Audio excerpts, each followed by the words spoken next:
Dengan alat pendengar, mereka dapat mengetahui ada korban yang terjebak. Untuk menyelamatkan korban, mereka harus mencari cara agar bangunan tidak runtuh. Yongsu sebagai manajer di sana mencoba memerintahkan Si Jin untuk masuk ke ruangannya demi menyelamatkan dokumen daripada menyelamatkan korban bencana. Hal itu pun membuat Si Jin kesal dan menyuruh membawanya pergi dari sana. Setelah mencoba berbagai cara, akhirnya tim Si Jin berhasil membuka jalan. Dari sana, beberapa pegawai berhasil dikeluarkan. Dari reruntuhan paling dalam, wakil manajer telah ditemukan dengan kondisi tertimpa. Di sana juga ada pekerja lain yang tertusuk besi menembus tubuhnya. Saat ini Si Jin tak bisa menyelamatkan keduanya, karena bagian bangunan terhubung satu sama lain. Jika mengangkat beton yang menimpa manajer, besi akan terangkat lalu membelah tubuh pekerja satunya. Dan jika memotong besi yang menusuk pekerja, maka beton akan kehilangan keseimbangan lalu menimpa wakil manajer. Untuk itu, Si Jin meminta Kang Moyon memilih salah satu dari mereka yang kemungkinan selamat lebih besar. Di sela kesibukan itu, tiba-tiba Yongsu kembali menemui Si Jin untuk mengambil dokumen di ruangannya. Dengan alasan dokumen itu adalah surat perjanjian damai perusahaan dengan Uruk. Bagi Si Jin, keselamatan warga negara adalah prioritas utama. Akhirnya Si Jin menyuruh Yongsu mengambilnya sendiri. Namun tiba-tiba bangunan kembali runtuh. Seketika Si Jin melindungi Yongsu, yang sempat membuatnya terluka. Di sisi lain, operasi darurat juga dilakukan Myongju dengan bantuan Kim Byom yang rela menjadi pendonor. Setelah berhasil mendiagnosis dua korban yang terhubung, Kang Moyon segera memberitahukannya kepada Si Jin. Korban yang tertancap besi telah berhasil dikeluarkan dan segera dioperasi. Sedangkan wakil manajer harus masuk ke daftar korban bencana alam yang telah meninggal. Saat ini sangat banyak pasien yang harus dirawat. Yehwa dan Daniel juga turut ikut serta dalam penyelamatan. Namun hal itu membuat Si Jin harus memikirkan pasokan makanan yang mulai menipis. Dengan sangat kebetulan, si ladies pemilik bar menyumbangkan makanan yang cukup untuk 100 orang. Setelah itu, Myongju menemui Dayong untuk menanyakan bagaimana bisa kembali ke sana. Tugas Dayong adalah bekerja di tempat yang berbahaya. Dia meminta maaf karena sudah menghindar selama ini. Di malam itu, Kang Moyon juga mengembalikan sepatu yang ia pakai kepada pemiliknya. Saat ini, korban bencana yang meninggal telah mencapai 8 orang dan 41 yang terluka. Di balik ketegarannya, Kang Moyon mempunyai hati yang lembut. Kondisi yang sangat berat membuat Kang Moyon tak sanggup menahan air mata. Karena luka di bahu Si Jin, Kang Moyon mencoba mengobatinya. Luka Si Jin cukup dalam yang mengharuskan untuk dijahit. Si Jin senang bisa berjuang bersama Kang Moyon. Si Jin juga merindukannya. Walaupun berbagai cara dilakukan, namun dia tetap saja merindukan Kang Moyon. Setelah kejadian itu, Kang Moyon memutuskan datang ke markas militer di sana untuk menyampaikan wasiat wakil direktur kepada istrinya. Di balik itu, ketampanan Daniel telah membuat salah satu tim medis terpesona. Ji-hoon ternyata sangat mengidolakan Daniel yang mempunyai latar belakang Bill Gates. Tak hanya itu, dia juga putra dari pemilik perusahaan besar di Kanada, dan ibunya juga orang Korea. Sedangkan Kang Moyon merasa bersedih akibat kematian wakil manajer. Si Jin mencoba menghiburnya dengan mengatakan keputusan yang ia ambil adalah benar. Si Jin menunjukkan indahnya bintang malam itu untuk menghapus air mata Kang Moyon. Di tempat lain, Yongsu dihajar Agus karena belum memberikan berlian kepadanya. Agus tak peduli dengan bencana alam. Dia meminta berlian itu diserahkan besok. Di keesokan harinya, pencarian korban kembali dilakukan. Singkat cerita, korban masih ada 3 orang yang belum ditemukan. Untuk itu, Dayong menghentikan alat berat yang beroperasi dan melakukan pencarian. Walaupun Yongsu tak suka dengan keputusan Dayong, namun Dayong tak peduli. Tim penyelamat dan tim medis mulai memasuki reruntuhan untuk mencari sisa-sisa korban. Di sana, Ji-hoon tanpa sengaja menemukan salah satu korban yang masih hidup. Itu adalah Min Jae. Ji-hoon mencoba mengeluarkannya dari sana, namun tiba-tiba gempa kembali terjadi. Akhirnya Ji-hoon memutuskan segera keluar dari sana. Untuk mengantisipasi gempa lagi, Dayong menyuruh Kim Byom meniup fluid jika bangunan mulai bergoyang. Demi menyelamatkan korban, Si Jin dan Dayong yang akan masuk ke dalam. Dari luar, Kang Moyon memberikan aba-aba untuk melakukan pemeriksaan kepada Min Jae. Singkat cerita, Dayong harus keluar untuk mengambil pompa hidrolik demi mengeluarkan kaki Min Jae yang tersangkut. Tiba-tiba bangunan mulai bergoyang kembali, yang menjadikan lorong kembali runtuh. Ternyata itu adalah ulah dari Yongsu. Pihak militer pun menghentikannya dan menahan Yongsu. Akibat kejadian itu membuat Si Jin kembali terluka, dan sinyal radio Si Jin juga tidak berfungsi. Kejadian itu pun membuat Myongju sangat khawatir, terutama Kang Moyon. Tak lama kemudian, Dayung telah berhasil menemukan Si Jin dan Minjae. Akhirnya korban berhasil dibawa keluar. Setelah semua baik-baik saja, Yongsu merasa dia tidak bersalah. Hal itu pun membuat Dayung marah dan memukulnya. Singkat cerita, Si Jin yang terluka, Kang Moyon mencoba mengobatinya. Kang Moyon kesal karena Si Jin masih bercanda, padahal kejadian itu bisa saja membuatnya meninggal. Saat ini tim medis telah melakukan rapat mengenai kepulangan mereka. Tim medis dibebaskan untuk pulang atau tetap tinggal di sana. Namun banyaknya pasien yang terluka parah membuat beberapa orang memberikan kursinya kepada pasien agar mendapat pengobatan yang lebih baik. Di sisi lain, Ji-hoon merasa bersalah karena sudah meninggalkan Min-jae. Ditambah lagi, Min-jae sempat mengatakan bahwa Ji-hoon bukanlah seorang dokter. Setelah bekerja keras, akhirnya semua korban berhasil ditemukan, dan tim penyelamat telah resmi dibubarkan. Setiap sirine berbunyi, semua aktivitas akan dihentikan untuk mengheningkan atas kematian para korban bencana.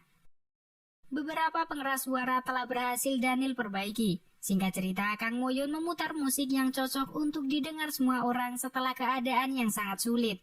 Hal itu pun membuat Si Jin datang ke sana untuk menanyakan lagu berikutnya. Namun ternyata itu adalah rekaman wasiat Kang Moyon saat hendak jatuh dari tebing. Di dalam rekaman itu, Kang Moyon mengakui perasaannya kepada Si Jin. Bahkan sangat senang bisa dicium pria tampan. Kang Moyon yang mendengar itu sesegera mungkin mengambil ponselnya.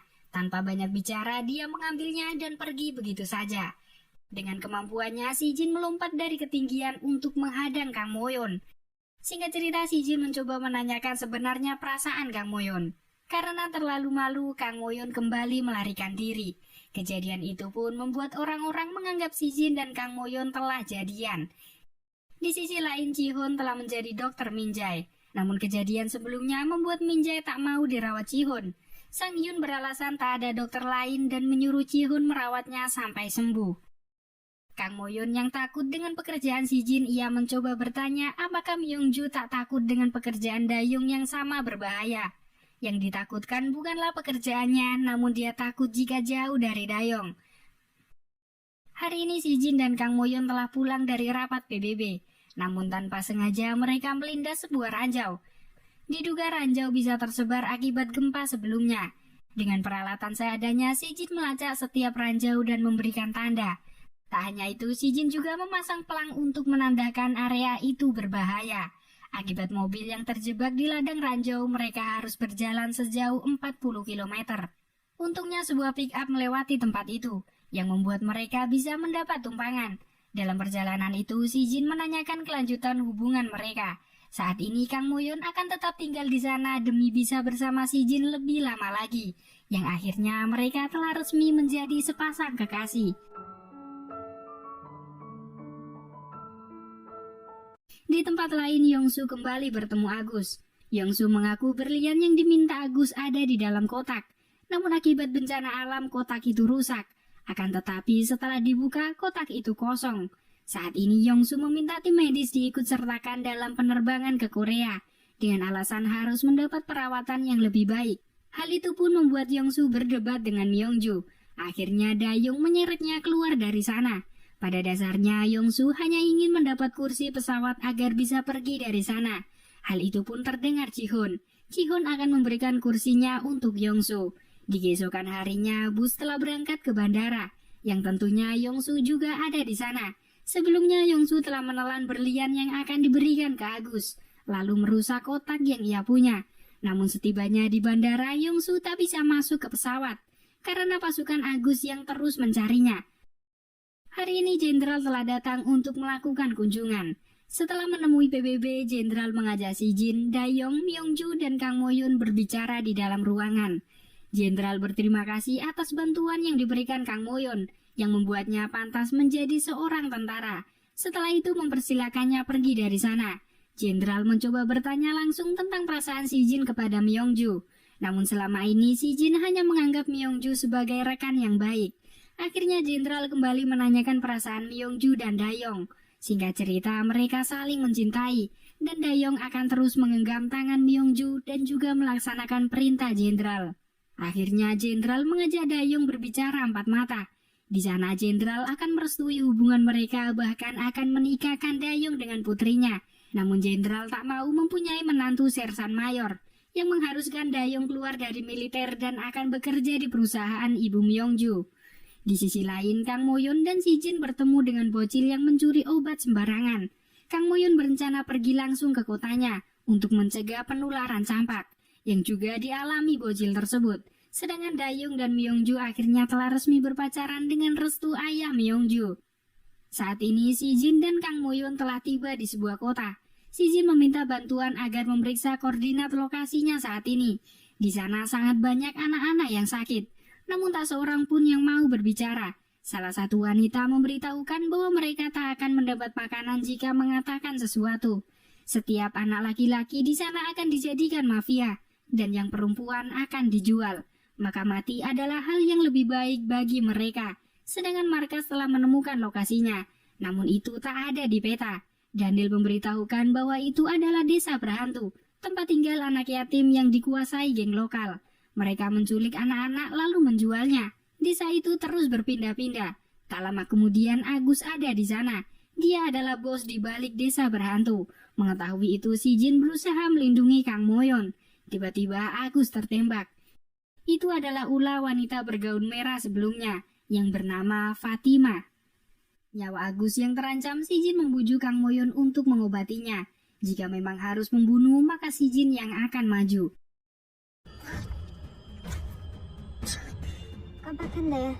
Selesai operasi, Agus hendak mengajak Fatima pergi. Namun Kang Moyon menahannya dan akan membawa Fatima bersamanya. Tak hanya itu, beberapa anak-anak juga dibawa ke markas untuk mendapat pengobatan. Di malam harinya, Fatima berencana akan pergi dari sana. Dia merasa tempat itu tidak aman. Namun sebelum benar-benar pergi, Kang Moyon menyuruhnya makan terlebih dahulu. Saat ini, jenderal memberitahukan Si Jin tentang Agus yang dipekerjakan Kolonel Amang. Kudeta akan dilakukan demi membangun pemerintahan pro-Amerika. Untuk itu, CIA meminta bekerja sama dengan militer Korea demi kelancaran rencana tersebut. Jenderal memerintahkan Si Jin tidak melakukan apapun sampai rencana berjalan semestinya. Ini bukanlah tentang keadilan, namun tentang hubungan politik. Adegan berganti saat sebuah paket tiba di Medikup untuk Dayong. Karena paket dari seorang wanita, Myongju segera memeriksanya dan telah menemukan foto Dayong dan Si Jin bersama seorang wanita. Hal itu pun membuat Kang Moyon dan Myongju marah, yang membuat Dayong diinterogasi Myongju, sedangkan Si Jin diinterogasi Kang Moyon. Di tempat lain, Ji-hoon kembali mencoba mengobati Min-jae, namun Min-jae menolaknya. Saat itu Ji-hoon berusaha meminta maaf atas kejadian saat di dalam reruntuhan. Ji-hoon meminta agar Min-jae mengeluarkannya dari rasa bersalah yang menyelimuti hatinya. Akan tetapi Min-jae acuh akan hal itu, dengan alasan Ji-hoon juga tak mengeluarkannya saat di reruntuhan. Hal itu pun membuat Ji-hoon terus bersedih. Beberapa obat di Medikup telah hilang, yang merupakan ulah Fatima. Dia melakukan itu atas permintaan Tommy, yang mengaku akan menjualnya dan bisa kabur bersama. Untuk mencari Fatima, Si Jin membujuk ladies pemilik bar agar memberitahukan tempat transaksi narkoba di area itu. Namun nyatanya Fatima telah dimanfaatkan Tommy. Tommy sempat hendak melukainya. Untungnya Kang Moyon dan Si Jin telah tiba. Merasa terancam dengan seorang tentara, Tommy dan teman-temannya segera mengeluarkan senjata. Dengan aba-aba, Si Jin menyuruh Kang Moyon keluar. Dan Si Jin menghadapi mereka dengan sangat mudah tanpa melukai sedikit pun. Akan tetapi pasokan senjata yang banyak membuat Si Jin terdesak. Sedangkan Kang Moyon merasa Si Jin sudah terlalu lama di dalam, yang membuatnya menerobos masuk dan menabrak segerombolan pemuda itu. Akhirnya mereka berhasil keluar dari sana bersama Fatima juga. Namun tindakan Kang Moyon sebelumnya membuat mobil mereka mogok. Di tempat lain, Dayong sedang bersama Myongju. Saat hendak melakukan adegan romantis, tiba-tiba Si Jin memanggilnya karena mobil yang mogok. Sedangkan Yongsu pada akhirnya tak bisa pergi dari Uruk. Dengan paspor palsu, Yongsu berusaha menyamar untuk pergi meninggalkan Uruk. Namun rencana itu gagal. Yongsu ketahuan menggunakan paspor palsu. Kabar itu pun sampai kepada Si Jin dan Dayong. Melalui Min-jae mereka dapat mengetahui bahwa Yongsu mempunyai berlian. Diduga berlian itulah inti dari permasalahan. Akhirnya tim Alpha melakukan penyelamatan kepada Yongsu dari pasukan Agus, yang dipimpin langsung oleh Si Jin. Namun akibat berlian yang ditelan, Yongsu mengalami pendarahan dalam dan harus segera dioperasi. Saat itu Kang Moyon dan Myongju adalah dokter yang akan melakukan operasi. Namun naasnya mereka menemukan fakta bahwa Yongsu mengalami influenza virus yang mengharuskan ruangan itu disegel. Saat itu Kang Moyon dan Myongju telah terkontaminasi, maka mereka berdua yang harus menyelesaikan operasi tersebut. Untuk memastikan tertular atau tidaknya, mereka harus membawa sampel darah ke lab. Si Jin dan Dayong yang sangat khawatir secepat mungkin membawa sampel darah ke pangkalan militer Amerika untuk melakukan pemeriksaan. Namun hasil dari pemeriksaan itu menunjukkan bahwa sampel darah mengidap virus M3, virus yang cukup berbahaya, dan salah satu dokter telah positif tertular virus. Hal itu pun membuat Dayong sedih, karena Myongju yang telah positif tertular virus. Dayong mengaku akan menemani Myongju. Walaupun presentasi hidup atau mati 50%, namun Myongju harus menguatkan diri dan meminta Dayong keluar dari ruangan itu. Akhirnya Dayong juga harus dikarantina sembari menunggu hasil tes yang keluar. Akibat kejadian itu, Medikup akan dikarantina. Berbagai protokol dikeluarkan demi mencegah penyebaran lebih luas. Kabar itu pun sampai ke media Korea yang kembali membuat ketar-ketir pihak rumah sakit.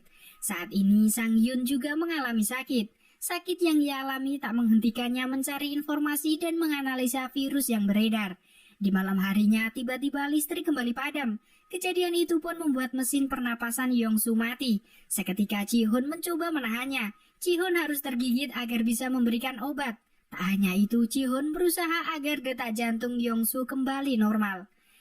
Setelah kejadian itu, Ji-hun harus dikarantina juga, dengan kemungkinan penyebaran virus lebih besar. Akibat kejadian sebelumnya membuat Min Jae menganggap Ji-hun seperti dokter sesungguhnya. Walaupun hanya sebuah kata-kata, namun itu membuat Ji-hun bisa merasa lebih tenang dan akhirnya bisa menghubungi istrinya yang sangat khawatir dengannya. Hari ini hasil tes darah telah keluar dengan hasil yang negatif, yang membuat semua orang di Medikup dibebaskan, kecuali Myongju dan Yongsu. Di tempat lain telah terjadi keributan yang disebabkan Agus. Tujuan Agus hanyalah ingin bertemu Yongsu dengan tujuan mengambil berlian miliknya dan juga Fatima. Namun bagi Si Jin itu bukanlah milik siapa-siapa dan mereka yang telah menemukan. Si Jin menyuruh Agus pergi dari hadapannya secepat mungkin. Di sisi lain, Sang Yun telah mengetahui bahwa yang menimpa dirinya hanyalah flu biasa. Hal itu pun membuat Jae Ai senang dan memeluknya. Sedangkan kondisi Myongju yang semakin parah membuat ia ingin menelpon ayahnya. Myongju meminta maaf atas kesalahannya selama ini sebagai letnan sekaligus putrinya. Myongju juga meminta agar tidak melepas seragam Dayong jika ia sembuh dan kembali sehat.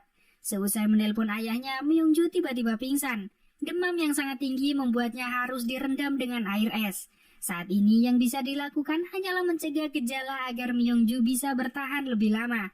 Sedangkan Daniel yang membawa vaksin telah dihadang dan truknya dibawa kabur. Yang tak lain itu adalah Ulah Agus. Ia meminta Si Jin mengembalikan berliannya jika menginginkan obat. Akhirnya Si Jin datang untuk menukar berlian dengan obat. Namun kejadian itu membuat Dayong marah dan menghajar salah satu dari mereka. Di waktu yang bersamaan, polisi telah menangkap Fatima dengan tuduhan pencurian obat dan penjualan pasar gelap. Tak lama kemudian obat telah tiba. Tim medis segera memasukkan vaksin ke tubuh Myongju dan Yongsu. Melalui salah satu tim medis, Si Jin dapat mengetahui bahwa Fatima dan Kang Moyun pergi bersama polisi.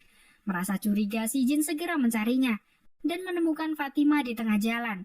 Kang Moyun juga ada di sana, dan lagi-lagi ini adalah Ulah Agus. Pengiriman senjata berskala besar akan dilakukan Agus. Namun setelah barang itu tiba, Agus akan diburu negaranya sendiri. Ia meminta Si Jin membantunya kabur dan akan menyerahkan Kang Moyun.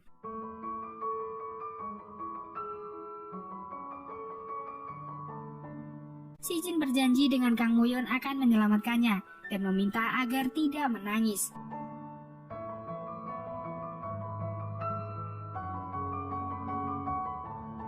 Akhirnya Si Jin menemui Byung-su untuk meminta izin melakukan misi penyelamatan.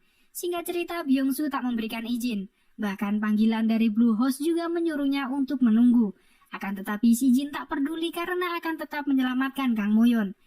Sebelum pergi, si Jin mendapat panggilan dari jenderal. Dia memberikan waktu 3 jam untuk menyelamatkan Sandra. Setelah itu si Jin dikeluarkan dari pimpinan tim Alpha, bahkan bukan lagi anggota militer. Saat ini Kang Moyon telah disandra di suatu tempat. Agus sempat menghasut Kang Moyon bahwa si Jin adalah orang yang cerdas, lucu, namun misterius. Lalu akhirnya akan susah dihubungi dan akhirnya menghilang. Sedangkan Dayong telah mencoba menghubungi si Jin namun tak ada jawaban. Dayong sadar telah terjadi sesuatu yang buruk. Di sisi lain si Jin telah menghubungi pengawal Arab. Dia akan menggunakan kartu terakhirnya. Si Jin membutuhkan helikopter.